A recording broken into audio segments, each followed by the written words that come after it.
कृपा कर गुरुदेव ने दिया भक्ति का दान, जो सब सुख का मूल है और सकल सुख खान। बोलो जयकारा बोल मेरे श्री गुरु महाराज की जय। बोलिए साचे दरबार की जय। श्री आनंदपुर वासी भगवान की जय। समस्त भगत जी को जय सच्चिदानंद जी। इस संसार में हर शक्ति के दो पहलू साथ साथ कार्यरत हैं। पहला है निषेधात्मक और दूसरा है विधेयात्मक। या हम कह सकते हैं कि यह संसार दो विरोधी तत्वों से मिलकर बना है, जैसे दिन और रात, अच्छा और बुरा, अमीर और गरीब, बुद्धिमान तथा मूर्ख, संत व पापी आदि। जैसे बाह्य जगत में है वैसे ही सांसारिक जगत में भी है। मानव मन में चेतन और अवचेतन प्रवृत्तियों में निरंतर द्वंद्व बना रहता है। प्रत्येक मनुष्य में अच्छाई और बुराई, बुद्धिमत्ता और मूर्खता का मिश्रण है। महापुरुषों द्वारा बताए गए मार्ग पर परिश्रम और प्रयत्न से चलने पर हम अपने अंतर्द्वंद्वों का बड़ी आसानी से विश्लेषण कर सकते हैं। धीरे धीरे और विचार पूर्वक असंगत ख्यालों को नष्ट करके प्रेम और दया के गुणों को अपने जीवन में धारण कर सकते हैं। इस प्रक्रिया को विवेक कहते हैं। एकांत में बैठकर हमें अपनी आध्यात्मिक उन्नति में बाधक काम, क्रोध, मोह, लोभ और अहंकार रूपी शत्रुओं से मुकाबला करना है। विवेक के बिना जीव की हालत अज्ञानियों जैसी हो जाती है।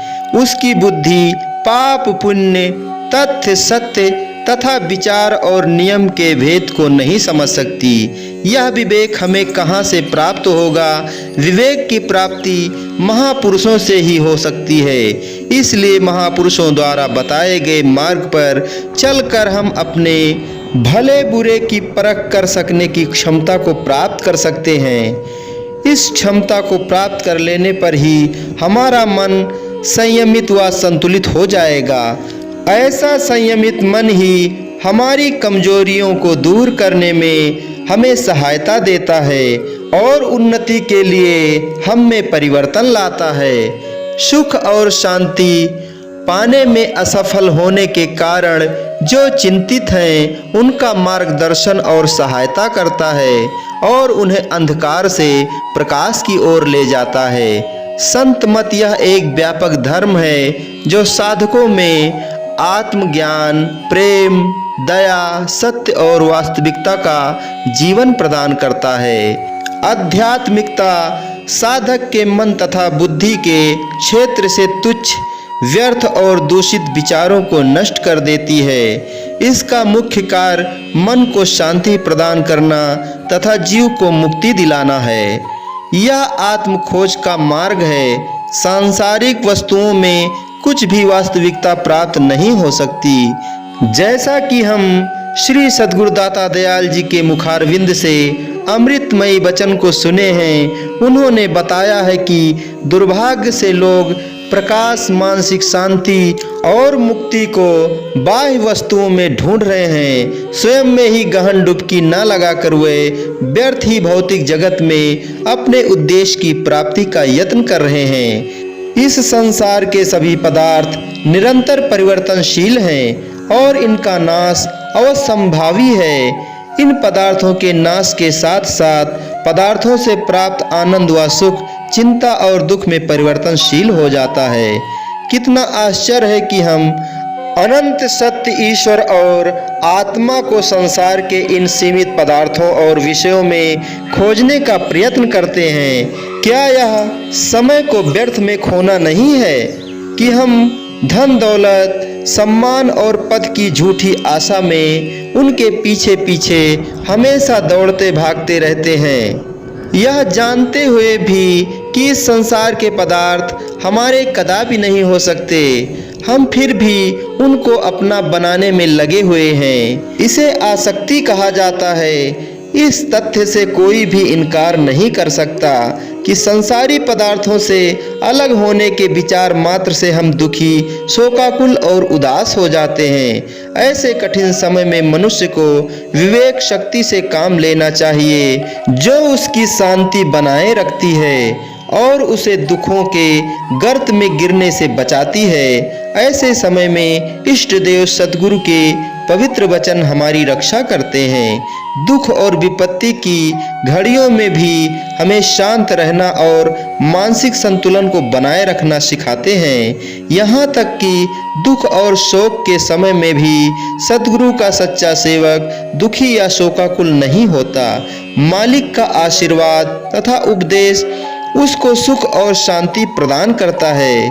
संत जन हमें समझाते हैं कि सांसारिक पदार्थों का बिना विचार के प्रयोग और उनके साथ हमारी आसक्ति जीव और परमात्मा के बीच एक बड़ी दीवार के समान है। इस संसार में निरर्थक कुछ भी नहीं है। मानव परमात्मा की सर्वोत्कृष्ट कृति है और समस्त पदार्थों के प्रयोग का अधिकार भी इसे है, परंतु ऐसा करते समय उसे अपनी विवेक शक्ति का उपयोग अवश्य करना चाहिए। उदाहरण स्वरूप अग्नि सभी रूपों में मानव के लिए उपयोगी है, परंतु इसको रखने के लिए इसका अपना स्थान है। अलमारी या बिस्तर पर अग्नि को नहीं रखा जा सकता। इसको गलत स्थान पर रखना बहुत ही खतरनाक सिद्ध हो जाता है। इसी तरह संपत्ति और धन दौलत निसंदेह मनुष्य को व्यापार और सुख सुविधा के लिए आवश्यक है, परंतु इसका स्थान भौतिक जगत ही है। आंतरिक जगत में इसका कोई स्थान नहीं होना चाहिए। बच्चे को प्यार करो केवल प्यार के लिए। माता पिता का कर्तव्य समझकर उनका पालन पोषण करो। इस प्रकार कर्म करने में कोई हानि नहीं है, परंतु उससे अपना मन लगाना या उनमें आसक्ति रखना अनुचित है। निम्न उदाहरण से यह बात अच्छी तरह स्पष्ट हो जाएगी। एक बार एक व्यापारी अपने कारोबार के लिए विदेश गया। उस नवयुवक ने विदेश में जाकर बहुत परिश्रम किया और थोड़े ही समय में एक उच्च व्यापारी बन गया। उसने वहां बड़ा नाम कमाया। विदेश से वह अपनी पत्नी को हमेशा अपने इकलौते पुत्र मोहन, जो कि व्यापारी के देश से रवाना होते समय केवल 5 वर्ष का था, का अच्छी तरह से ध्यान रखने के लिए लिखा करता और शीघ्र ही घर आने का वायदा किया करता। लेकिन घर से बार बार बुलावा आने पर भी अपने इतने विस्तृत व्यापार को समेटना उसके लिए बड़ा कठिन हो जाता। जब भी वह व्यापारी घर आने की योजना बनाता तो कोई न कोई लाभदायक व्यवसाय सामने आ जाता। स्वभावतः लालच की प्रवृत्ति ने उसे वहीं रोके रखा और काफी लंबी अवधि तक उसे अपने घर की यात्रा स्थगित करनी पड़ी। इतनी लंबी अवधि तक घर न आने के कारण उसकी पत्नी खिन्न हो गई और उसने अपने पुत्र को अपने पिता को वापस लाने के लिए भेजने का निश्चय किया। तब तक मोहन भी 15 वर्ष का हो चुका था और अपने पिता से मिलने के लिए बड़ा उत्सुक था। उस युवती ने मोहन को भेजने की पूरी तैयारी कर दी और अपने पति के नाम एक सहानुभूतिपूर्ण पत्र भी उसे लिखकर दे दिया। दूसरी ओर उस व्यापारी को भी घर की याद सताने लगी, इसलिए उसने अपने 10 वर्ष की कमाई हुई संपत्ति को बटोरकर अपने देश लौटने का निश्चय किया। संयोगवश पिता और पुत्र दोनों एक दूसरे से अपरिचित बंबई की एक धर्मशाला में रात व्यतीत करने के लिए ठहरे। पिता एक अमीर आदमी था, इसलिए उसे धर्मशाला के ऊपर एक बड़े कमरे में ठहराया गया, जबकि पुत्र को ठहरने के लिए हाल के एक कोने में स्थान दे दिया गया। दुर्भाग्य से लड़के के पेट में जोर से दर्द होने लगी और अत्यधिक सर्दी में दर्द को सहन न कर सकने के कारण वह जोर जोर से रोने लगा। उसके रुदन से अमीर आदमी की नींद खुल गई, जो संभवतः अपनी पत्नी और प्यारे पुत्र के मधुर स्वप्न का आनंद ले रहा था। अपने कमरे से ही वह धर्मशाला के चौकीदार पर चिल्लाया और उस लड़के का रोना धोना बंद कराने के लिए कहा। परिणाम स्वरूप धर्मशाला के चौकीदार ने उस बेचारे लड़के को डांटा और धमकाया तथा उसे चुपचाप सो जाने के लिए कहा। कुछ समय तो लड़के ने दर्द को सहने की कोशिश की और चुपचाप पड़ा रहा, परंतु जब वह अधिक देर तक दर्द सहन न कर सका तो वह जोर जोर से कराहने लगा। उस अमीर आदमी को बहुत गुस्सा आया और उसने चौकीदार को लड़के को बाहर निकालकर दरवाजा बंद करने का आदेश दिया। उसके आदेश का पालन किया गया और लड़के को कड़कती सर्दी में बाहर निकाल दिया गया। नतीजा यह हुआ कि मृत्यु के निर्दयी हाथों ने थोड़ी ही देर में माता पिता के इकलौते बेटे को ग्रस लिया। प्रातः काल जब वह अमीर आदमी उठा तो उसे उस लड़के की, जिसे उसने रात्रि की कड़कती सर्दी में बाहर निकाल देने का आदेश दिया था, दुख भरी मृत्यु का पता चला। उसने इस घटना पर कोई विशेष ध्यान नहीं दिया। उसी समय घटना को दर्ज करने पुलिस भी वहां पहुंच गई। अमीर आदमी भी पुलिस की छानबीन में साथ शामिल हो गया। घटना के प्रति बेपरवाह वह पुलिस इंस्पेक्टर के पास बैठ गया और बीच बीच में भारत में फैली गरीबी और युवकों में भीख मांगने की प्रवृत्ति पर व्यंग कसता रहा।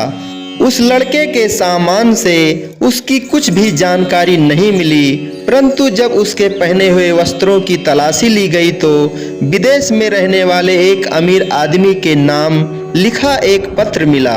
अमीर आदमी की आंखें तुरंत ही उस लिखने वाले की लिखावट को पहचान गई, जो कि उसकी पत्नी की ही थी।